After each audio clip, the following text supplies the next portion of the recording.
Assalamualaikum warahmatullahi wabarakatuh. Halo semuanya, perkenalkan kami dari kelompok 2. Kami akan menjelaskan materi ketiga, yaitu mengenai metode kuadrat terkecil. Sebelum masuk ke penjelasan mengenai materi metode kuadrat terkecil, kita perkenalan dulu yuk. Ini dia nama-nama anggota kelompok 2. Yang pertama ada saya, yaitu Davina Rokhairi. Yang kedua ada Indah Sarina. Yang ketiga Melati. Keempat Priska Anindya. Yang kelima Andre Amaldo. Dan yang terakhir Tegar Isbullah. Tanpa basa-basi lagi, yuk kita simak pembahasan materi mengenai metode kuadrat terkecil. Metode kuadrat terkecil. Apa sih sebenarnya metode kuadrat terkecil itu? Metode kuadrat terkecil merupakan salah satu metode yang digunakan untuk menentukan garis regresi yang paling cocok. Prinsip pemilihan garis regresi menggunakan metode ini adalah meminimalkan jumlah kuadrat residu. Residu adalah selisih antara nilai dependen yang diprediksi yang dilambangkan dengan Y topi. Nilai residu dapat dirumuskan sebagai berikut. Residu sama dengan Y dikurang Y topi. Garis regresi yang baik diperoleh dengan meminimalkan jumlah residu, karena residu ada yang bernilai positif dan ada yang bernilai negatif. Jadi residu itu nggak bakal dia selamanya bernilai positif terus menerus dan tidak akan bernilai negatif secara terus menerus. Tapi dia juga ada yang bernilai positif dan juga ada yang bernilai negatif. Ada kemungkinan jumlah residu bernilai 0. Untuk menghindari hal tersebut adalah dengan cara mengkuadratkan setiap residu. Berikut adalah rumus kuadrat residu dan jumlah kuadrat dari residu. Residu dilambangkan seperti angka 3 terbalik ya, dan terdapat angka kuadrat di atasnya. Seperti pada gambar di bawah. Kuadrat residu sama dengan nilai Y dikurang Y topi kuadrat. Dan jumlah kuadrat residu yaitu SS sama dengan jumlah N, I sama dengan 1. YI dikurang YI topi kuadrat. A. Menentukan persamaan garis regresi yang memenuhi syarat dari metode terkecil. Diketahui bentuk umum garis regresi berikut. Y topi sama dengan A ditambah BX dengan keterangan Y topi sama dengan nilai variabel dependen yang diprediksi. X sama dengan nilai variabel independen. A. Konstanta nilai Y topi jika X sama dengan 0. B. Koefisien regresi atau gradien garis regresi yang terdapat pada gambar di samping ya. Kalau kalian nggak tahu garis gradien itu bisa disebut juga sebagai kemiringan. 1. Menentukan nilai B. Nilai B dapat dihitung menggunakan konsep jumlah kuadrat variabel-variabelnya. A. Jumlah kuadrat selisih variabel independen X terhadap rata-ratanya dan variabel dependen Y terhadap rata-ratanya. Seperti pada rumus di bawah, SS XY sama dengan jumlah buka kurung X dikurang X bar tutup kurung buka kurung lagi Y dikurang Y bar tutup kurung sama dengan jumlah XY dikurang dalam kurung nilai atau jumlah X dan juga nilai atau jumlah Y dibagi N, atau lebih singkatnya SS XY sama dengan jumlah dari nilai X dan Y dikurang dengan N, X bar dan Y bar. Dan keterangan X bar sama dengan rata-rata dari nilai X dan Y rata-rata dari nilai Y. B. Jumlah kuadrat selisih variabel independen X terhadap rata-ratanya. Seperti pada gambar di bawah, SS XX sama dengan jumlah buka kurung X dikurang X bar tutup kurung kuadrat sama dengan jumlah X kuadrat dikurang dalam kurung X jumlah X kuadrat dikurang N, atau lebih singkatnya lagi SS XX sama dengan jumlah X kuadrat dikurang N X bar kuadrat dengan keterangan seperti tadi. X bar sama dengan rata-rata dari nilai X. Menentukan nilai A. Salah satu karakteristik garis regresi yang memenuhi syarat metode kuadrat terkecil adalah titik rata-ratanya, yaitu X bar dan Y bar. Selalu dilalui garis regresi tersebut dengan mensubstitusikan titik X bar dan Y bar ke garis regresi Y topi sama dengan A ditambah BX diperoleh nilai sebagai berikut. A sama dengan Y bar dikurang B X bar. Setelah diperoleh nilai A dan B, kemudian disubstitusikan ke persamaan Y topi sama dengan A ditambah BX. kita masuk ke contoh soal. 1. Dua orang penyuluh peternakan menyelidiki hubungan antara banyak pakan, variabel independen, dan berat badan, variabel dependen sapi di sebuah peternakan. Bisa dilihat pada tabel yang ada pada gambar di bawah. Kedua orang penyuluh tersebut mendapatkan persamaan garis regresi yang berbeda berikut. Penyuluh 1 Y topi 1 sama dengan 0,9x ditambah 56. Sedangkan penyuluh 2 Y topi 2 sama dengan 0,9x ditambah 55. Siapakah yang mendapatkan persamaan garis refleksi yang lebih tepat untuk menunjukkan hubungan banyak pakan dan berat badan? Mari kita simak bagaimana cara menyelesaikan soal tersebut. Alternatif penyelesaian. Pada tabel di bawah terdapat dua nilai variabel, yaitu variabel X dan variabel Y. X merupakan variabel independen, banyaknya pakan, dan Y variabel dependen, banyaknya berat badan. Nah, pada tabel di sebelahnya terdapat penyuluh 1 dan penyuluh 2. Pada penyuluh 1 terdapat Y topi 1, di sebelahnya terdapat Y dikurang Y topi 1, dan di sebelahnya lagi terdapat Y sama dengan Y topi 1 kuadrat. Pada tabel Y topi 1 kuadrat terdapat banyak angka kan?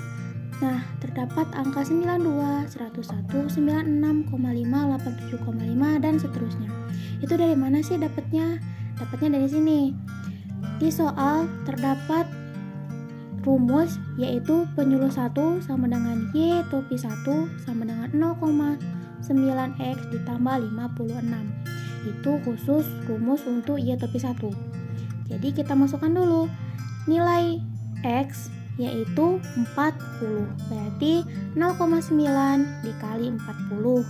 Hasilnya adalah 36. Kemudian hasil 36 kita tambahkan lagi dengan 56 dan hasilnya 92. Begitu juga seterusnya dengan 50, 45, 35 sampai seterusnya agar mendapatkan hasil yang sama seperti pada tabel Y topi 1. Nah, jadi kan kita telah menyelesaikan satu tabel dari penyuluh 1, yaitu Y topi 1. Kemudian kita akan lanjut mengerjakan di tabel sebelahnya, yaitu Y dikurang Y topi 1. Nah, pertanyaan lagi nih, dari mana dapatnya 8, 9, 8,5, 7,5, dan seterusnya? Tentu ada rumusnya tersendiri ya. Bisa dilihat di sana dikatakan Y dikurang Y topi 1. Nilai Y yaitu 100 dikurang dengan nilai Y topi 1, yaitu 92. Kemudian kedua hasil tersebut dikurangkan, begitulah dia bisa mendapatkan hasilnya 8. Begitu juga dengan di bawahnya, 110 dikurang dengan 101, hasilnya 9, dan seterusnya kalian mengerjakannya seperti itu. Nah, kita masuk pada tabel terakhir, tabel ketiga penyuluh 1, yaitu Y dikurang Y topi 1 kuadrat. Di sini tugas kita hanya perlu mempangkatkan hasil dari tabel di sebelahnya, yaitu tabel kedua tentang Y dikurang Y topi 1. Contohnya 8 dikali 8 sama dengan 64, bukan 8 dikali 2 ya, tapi 8 dikali 8. 9 kali 9 81, 8,5 dikali 8,5 sama dengan 72,25. Begitu juga seterusnya hingga akhir. Nah, setelah kita menyelesaikan 3 tabel pada penyuluh 1, kita akan menentukan hasil dari nilai penjumlahan. Penjumlahan yang mana? Penjumlahan pada tabel ketiga, yaitu Y dikurang Y topi 1 kuadrat.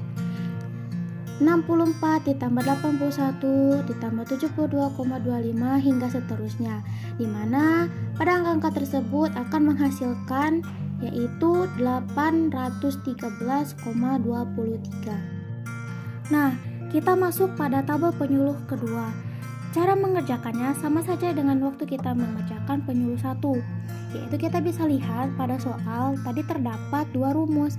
Yang pertama untuk rumus penyuluh ke-1. Karena rumus penyuluh 1 telah kita selesai kerjakan, maka kita masuk ke rumus penyuluh kedua. Sama mengerjakannya, yang pertama kita ambil nilai X. Nilai X 40.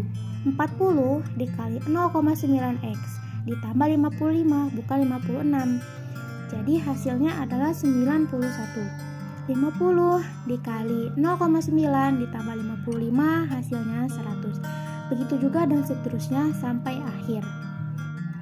Pada tabel kedua, penyuluh 2 yaitu Y dikurang Y topi 2. Sama pengerjaannya dengan penyuluh 1 tadi. Nilai Y kita kurangkan dengan nilai Y topi 2. 100 kita kurangkan dengan 91, maka hasilnya 9. 110 kita kurangkan dengan 100, hasilnya 10. 105 kita kurangkan dengan 95,5, hasilnya 9,5. Begitu juga dengan seterusnya hingga akhir. Pengerjaannya tetap sama ya. Masuk dengan tabel ketiga penyuluh 2, yaitu Y sama dengan Y topi kuadrat. Seperti pada penyuluh 1 tadi, pada tabel ketiga penyuluh 2 kita akan mempangkatkan lagi hasil dari Y sama dengan Y dikurang Y topi 2. 9 dikali 9 sama dengan 81. Ingat jangan salah, ini dikuadratkan bukan dikali 2 ya. Berarti 10 kali 10 sama dengan 100. 9,5 dikali 9,5 hasilnya 90,25. Begitu juga seterusnya hingga akhir.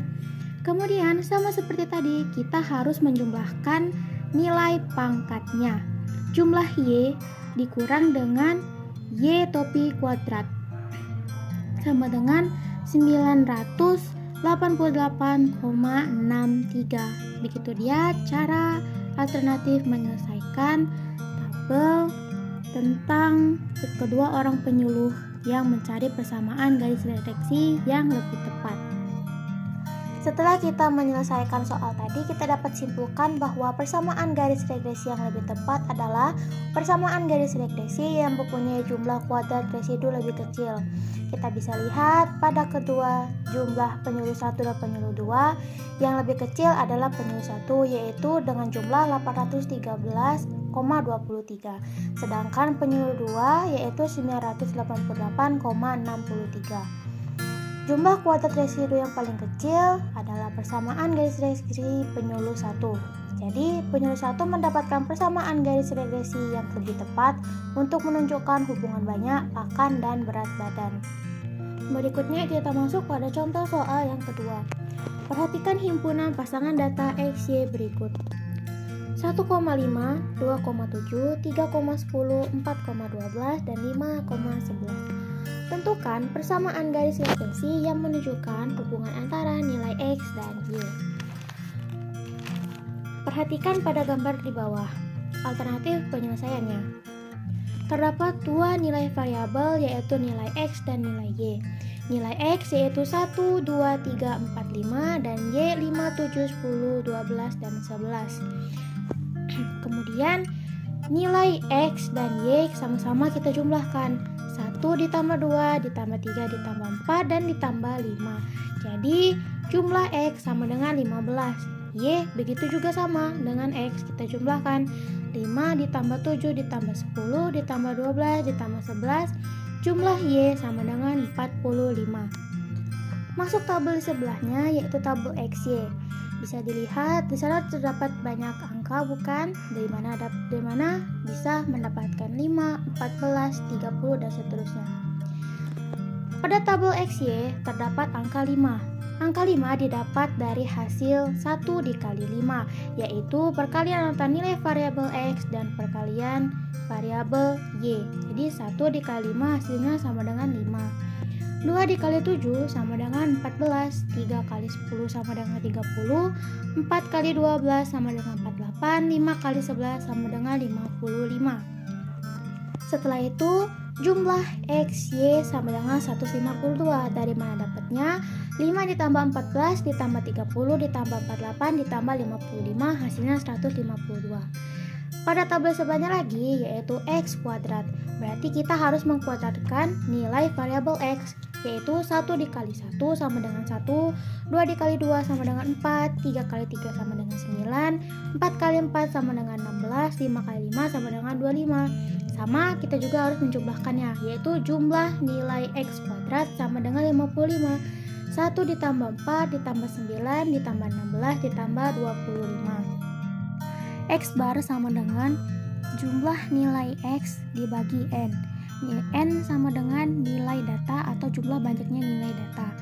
Bisa kita lihat pada tabel di atas, jumlah nilai X dan Y sama-sama 5, jadi nilai N sama dengan 5. Jumlah nilai X dibagi N sama dengan 15 dibagi 5 sama dengan 3. Y bar sama dengan jumlah nilai Y dibagi N sama dengan 45 dibagi 5 sama dengan 9.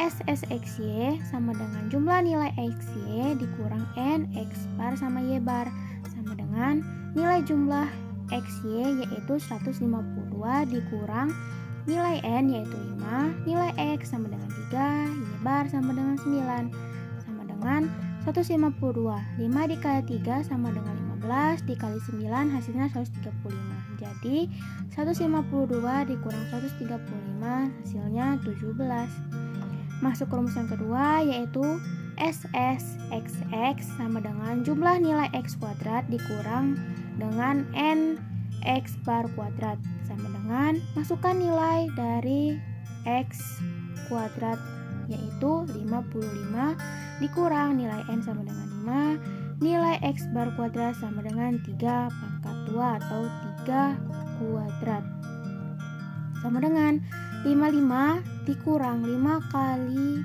9. 9 dapat dari mana? 3 dikali 3 karena dia kuadrat. Jadi hasilnya 45. 55 dikurang 45 sama dengan 10. D sama dengan SSXY dibagi nilai SSXX sama dengan 17 dibagi 10 sama dengan 1,7. A sama dengan Y bar dikurang B X bar sama dengan nilai Y yaitu 9 dikurang dengan nilai B X bar yaitu 1,7 dan nilai X barnya sama dengan 3 yaitu sama dengan 9 dikurang 5,1 sama dengan 3,9. Dapat 5,1 yaitu dari 1,7 dikali 3. Y topi sama dengan A ditambah BX sama dengan 3,9 ditambah 1,7X. Jadi persamaan regresi garis regresinya adalah Y topi sama dengan 3,9 ditambah 1,7X. Sekian penjelasan dari kelompok kami mengenai metode kuadrat terkecil. Kami akhiri. Wassalamualaikum warahmatullahi wabarakatuh.